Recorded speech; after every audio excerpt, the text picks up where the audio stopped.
काम करणारा एक कार्यकर्ता म्हणून मी त्या ठिकाणी प्रामाणिक प्रयत्न केला आणि लोकसभेच्या नंतर देखील उमेदवारी खासदार आमदार महत्वाचं नाही, पण ज्या पद्धतीने अवहेलना करण्यात आली, मला मान नको, मला सन्मान नको, मला पद नको, पण ज्या पद्धतीने अवहेलना कार्यकर्त्याची होते, प्रामाणिक कार्यकर्त्याची जी घुसमट होते, विकासाच्या ऐवजी विनाशाची, बदल्याच्या ऐवजी म्हणजे बदल करण्याच्या ऐवजी बदल्याची जी भावना रुजवली जाते कार्यकर्त्यामध्ये, ती मात्र या महाराष्ट्रासाठी अत्यंत घातक आहे. आणि म्हणून आम्ही सगळ्यांनी ठरवलं की आपण या पापाचे वाटेकरी होता कामा नाही.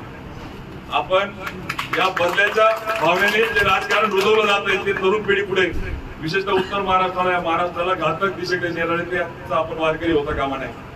आणि म्हणून जर मान सन्मान नको, पण किमान आमचा स्वाभिमान जर त्या ठिकाणी जपला जात असेल तर ठीक, पण तोही जपला जात नसेल, बैठकीला न बोलणं आणि अवमान करणं, चुकीचा बातम्या देणं, अशा अनेक गोष्टी आज इथे बोलणं उचित नाही. पण मी आज आपला विश्वास देतो आणि मी ठरवलं की हा स्वाभिमान गहाण ठेवण्यापेक्षा स्वाभिमानाने साहेब आपल्या सोबत ज्या पद्धतीने आपण स्वाभिमानाची लढाई लढताय, त्या लढाईमध्ये एक कार्यकर्ता आहे ना, त्यांना सहभागी होण्याचं आम्ही सगळ्यांनी ठरवलं.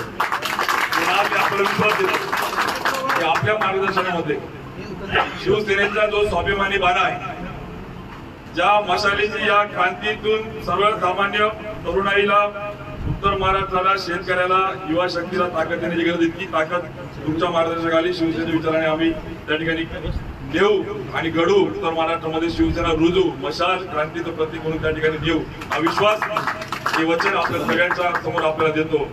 आणि खरं तर मी पुन्हा सांगतो की मी पदासाठी नाही, खासदार होण्यासाठी नाही, तर एक कार्यकर्ता आहे ना, त्याने कुठल्याही अटी शर्ती नाही, कुठलीही नाही. साहेबांनी ते सांगितलं की तू त्या ठिकाणी कार्यकर्ता म्हणून काम करतोय, तर मला अभिमान आहे. मला पण आनंद आहे की त्या ठिकाणी आज शिवसेनेने माझ्यासह अनेक कार्यकर्ते, पदाधिकारी, लोकप्रतिनिधी, जिल्हा परिषद, पंचायत समिती, मार्केट कमिटी, त्या ठिकाणी अनेक संघटनेचे पदाधिकारी यांच्यासह आम्ही सगळे आज आपल्या मार्गदर्शनाने शिवधनुष्य हातामध्ये घेऊन आपण मशाल त्या ठिकाणी, जे महाराष्ट्राचा शिवधनुष्य जो आहे, व्हाईट फ्रंटला गाडण्याचे जो शिवधनुष्य विचार आहे, तो हातामध्ये घेऊन मशाल पेटून आपण त्या ठिकाणी सगळेजण आपल्या महाराष्ट्रात आज प्रवेश करतोय.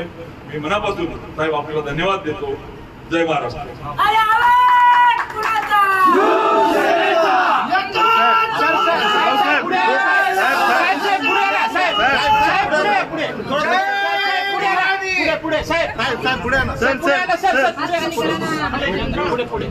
तुमच्याशी नंतर परत बोलणार आहे. उमेश, तुम्ही, कारण तुम्ही तुमच्या सोबत आलेले सर्व तुमचे सहकारी, यांचं मी आज शिवसेना परिवारात आणि मातोश्रीमध्ये स्वागत करतो. मला तुमचा बरेच अभिमान आहे. तुमच्या आणि माझ्या भावना सारख्या आहेत. तुम्ही तुमच्या व्यथा जेव्हा बोलत होतात तेव्हा मला असं वाटलं की माझ्याच व्यथा तुम्ही बोलतात. तुम्ही जसं भारतीय जनता पक्ष वाढवण्यासाठी अतोनात मेहनत केली, तशीच महाराष्ट्रातल्या कानाकोपऱ्यातल्या शिवसैनिकांनी मेहनत केली. वापरा आणि फेकून द्या, काम झालं की फेकून द्या, ही जी काय भाजपाची वृत्ती आहे, तुम्ही धाडस केलं की तुम्ही प्रवाहाच्या विरुद्ध मोठ्या एका पुरात उडी मारली. आणि काळजी करू नका, हा प्रवाह जो आहे तो संपूर्ण जनमताचा आहे. आणि प्रवाह काय का फिरला की मोठे मोठे जे एका उंचे तरंगतात ते उंची सुद्धा वाहून जातात, तशी भाजपची अवस्था होतात. एक गोष्ट मला आवर्जून सांगावीशी वाटते की आज तर माझ्याकडे काही नाहीये. जे काही तिकडे गेले त्यांची ओळख खोकेवाले म्हणून झालेली आहे. खोकेबाज, 50 खोके एकदम ओके, सुद्धा जळगावमध्ये गद्दारी झालेली आहे. आणि अशा वेळेला तुम्ही काम करण्याच्या जिद्दीने बदल हवा.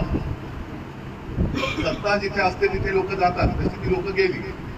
पण तुम्ही सत्ता आणण्यासाठी म्हणून आणि जनतेची सत्ता आणण्यासाठी म्हणून शिवसेनेसोबत आला. आपलं ध्येय एक आहे, आपला भगवा एक आहे. पण मध्ये जी तुमची काय आमची काय एक फसगत झाली, त्या फसगत करणाऱ्या लोकांना आता यापुढे निवडून द्यायचं नाही. आणि मला नक्कीच अभिमान आहे, विश्वास आहे की आजपर्यंत हा लोकसभा मतदारसंघ आम्ही भाजपला सोडत आलो. अगदी गेल्या वेळेला तुम्ही होतात, आम्हाला काही चिंता नव्हतं. पण आता मात्र पहिला प्रथम शिवछत्रपतींचा अस्सल भगवा हा जळगाव मधून लोकसभेवरती जाणार. मी केवळ तुम्ही सगळेजण येत आहेत, मला सगळ्यांची नावं आता पटकन लक्षात पण नाहीत, पण करंट तुम्ही सगळे आता ललिताताई पण मागे आलेल्या आहेत आपल्याकडे. अशी अनेक लोक जे आहेत साधीच आहेत आणि तुमच्यासारखी ज्यांचा वापर करून आज भाजपने टिकलाय अशी लोक आज आपल्याला येऊन भेट आहेत. आणि हा जो एक प्रचंड रेटा महाराष्ट्र, नेहमी आपण असं म्हणतो ना महाराष्ट्र देशाला दिशा दाखवतो, ती दिशा आज तुम्ही दाखवलेली आहे.